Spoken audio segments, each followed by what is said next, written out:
Om Swastiastu. Halo semua, perkenalkan nama saya Nina Persi dari Prodi PGSD Institut Teknologi dan Pendidikan Markandeya Bali.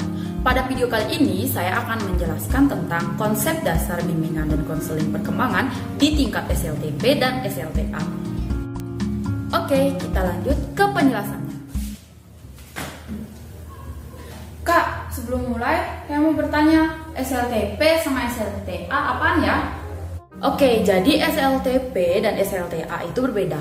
Kalau SLTP adalah sekolah lanjutan tingkat pertama, contohnya yaitu SMP. Sedangkan SLTA adalah sekolah lanjutan tingkat atas, jadi tingkatan mereka berbeda. Contoh dari SLTA sendiri yaitu SMA dan SMK.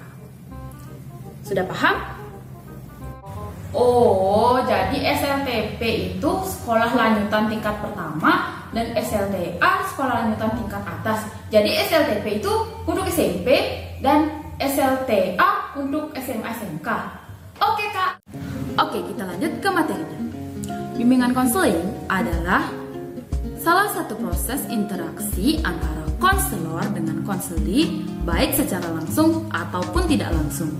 Dengan demikian, bimbingan konseling dilakukan untuk membantu konseli agar dapat mengembangkan potensi dirinya maupun menyelesaikan masalah yang dialaminya. Nah, teman-teman, konsep dasar bimbingan dan konseling pada setiap tingkatan itu berbeda. Yang pertama yang kita bahas yaitu konsep dasar bimbingan dan konseling perkembangan di tingkat SLTP.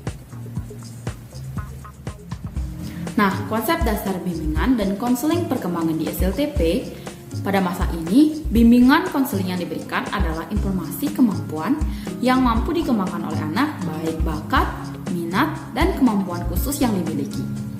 Serta, informasi yang diberikan mengenai minat, bakat, dan kemampuan akan diasah lebih lanjut pada jenjang selanjutnya agar terwujud, tentunya pada tingkat SLTA. Nah, yang kedua yaitu konsep dasar bimbingan dan konseling perkembangan di tingkat SLTA. Pada konsep dasar bimbingan dan konseling perkembangan di tingkat SLTA, pada masa ini pengetahuan seorang anak diperoleh dan disusun secara simbolis dan logis. Hal ini memunculkan pikiran yang dapat digunakan untuk menghasilkan semua kemungkinan situasi tertentu. Yang ketiga yang akan kita bahas yaitu tentang tujuan dari konsep dasar bimbingan dan konseling perkembangan di tingkat SLTP dan SLTA. Yang pertama yaitu kebahagiaan sebagai makhluk Tuhan. Setiap orang di dunia menginginkan dirinya bahagia, tidak terkecuali saya dan kalian. Yang kedua yaitu hidup produktif di tengah masyarakat dan hidup berdampingan dengan individu-individu lain. Hal ini merupakan sifat alami manusia sebagai makhluk sosial. Selanjutnya yaitu harmoni cita-cita dengan kemampuan yang dimiliki. Cita-cita mereka akan terwujud sesuai dengan kemampuan yang dimilikinya. Nah, setelah tujuan dari bimbingan dan konseling di tingkat SLTP dan SLTA, yang selanjutnya yaitu layanan bimbingan konseling. Layanan bimbingan konseling dibagi menjadi 3 kelompok yaitu layanan dasar bimbingan, layanan responsif, dan layanan perencanaan individu. Layanan dasar bimbingan bertujuan membantu seluruh siswa mengembangkan perilaku efektif dan meningkatkan keterampilan-keterampilan hidupnya. Layanan dasar bimbingan disajikan secara sistematis bagi seluruh siswa. Nah, layanan dasar bimbingan juga memberikan tentang bimbingan belajar serta karir. Biasanya, layanan dasar bimbingan diberikan dalam bentuk kelompok. Sehingga dalam kasus ini, layanan dasar bimbingan biasanya diberikan kepada anak kelas 3 di tingkat SLTP dan SLTA untuk memberikan gambaran kelanjutan dari pendidikan yang akan mereka tempuh. Nah, yang kedua yaitu layanan responsif. Layanan responsif adalah layanan bimbingan yang bertujuan membantu memenuhi kebutuhan yang dirasakan sangat penting oleh siswa pada saat ini juga.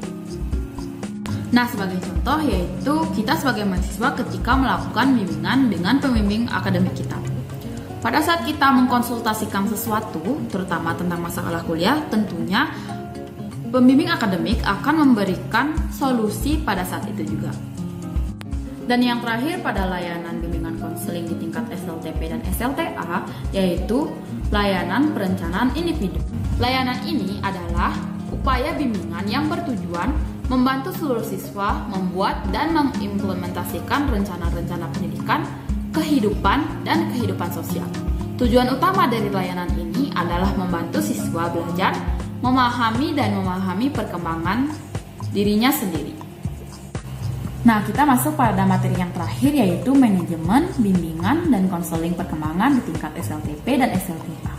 Nah, tentunya manajemen yang dibutuhkan dalam melaksanakan kegiatan bimbingan dan konseling di tingkat SLTP dan SLTA yang pertama yaitu guru BK atau konselor sebagai penyelenggara layanan. Yang kedua yaitu program layanan BK. Program ini diadakan baik tahunan, semesteran, bulanan, ataupun mingguan dan harian. Yang ketiga yaitu waktu layanan. Nah, waktu layanan bimbingan konseling hendaknya pada jam pelajaran sekolah di luar jam belajar. Maksudnya, jika ada kelas yang kosong atau tidak ada guru yang mengajar, di sanalah hak dan wewenang bimbingan konseling dilaksanakan. Selanjutnya, pada manajemen bimbingan dan konseling yaitu sarana dan prasarana serta unsur-unsur BK lainnya. Nah teman-teman, itu tadi penjelasan tentang konsep dasar bimbingan dan konseling perkembangan di tingkat SLTP dan SLTA. Adapun kesimpulan yang dapat ditarik dari penjelasan saya, bimbingan konseling adalah interaksi antara konselor dengan konseling baik secara langsung ataupun tidak langsung.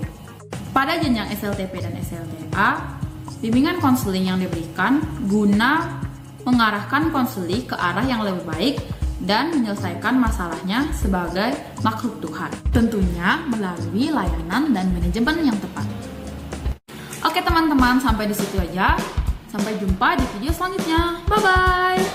Saya tutup dengan Paramo Santi. Om Santi Santi.